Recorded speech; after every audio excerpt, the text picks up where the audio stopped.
one stock that's been a favourite for many people has been Apple stock. It's something that I've also been looking at because of the record performance of the iPad and the iPhone.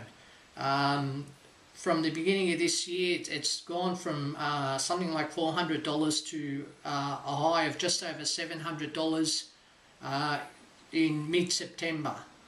Since then, however, there's been quite a sell-off, and the stock has been sold down to just over $500 on Friday.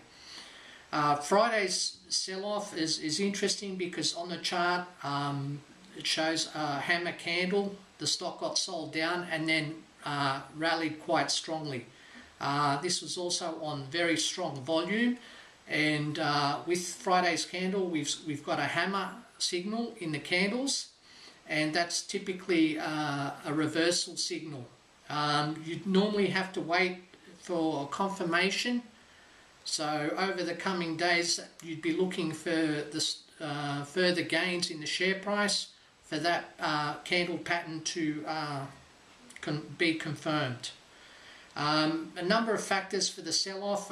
Primarily the main one would be just the fact that the stock has had such a strong run upward, and people probably thought it's time to take profits, and as I've said, over the past couple of months the stock has been sold down quite heavily.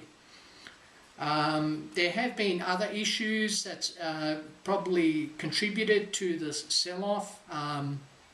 The sacking of key staff like Mark IV staff, product recalls with the iPhone 5, competition from other phone manufacturers and developers, along with the Android operating system from Google has had actually a major impact, and they are continuing to gain market share, and that would be one of the major contributors to for investors to doubt the ongoing performance of Apple.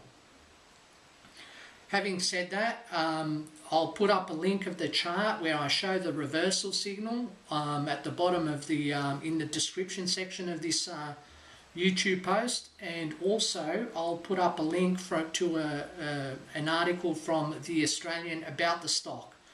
Unfortunately, the link is behind a paywall, but if you can get access to the story, it's interesting to note where they talk about Apple's margins, and that's cited as one of the major factors that have had a negative impact. Apple's margins have been squeezed. However, it's noted in the article by one analyst that observes the fact that their production costs with the launch of the iPhone 5 and the mini iPad would probably have impacted on their profits. So they're saying that once the product has been launched in the following quarters, the strong margins that Apple normally operates under would return to their previous position. It's noted that Apple's margin has shrunk from 47% over the past few quarters down to 36% in this final quarter. I actually think what the supposition that the margin will return is on the money. However, it should be noted that future competition from other phone manufacturers and operating systems will impact on Apple. Anyway, as I said, Apple made a strong recovery on Friday and closed at $527.68. It's something to keep an eye out on.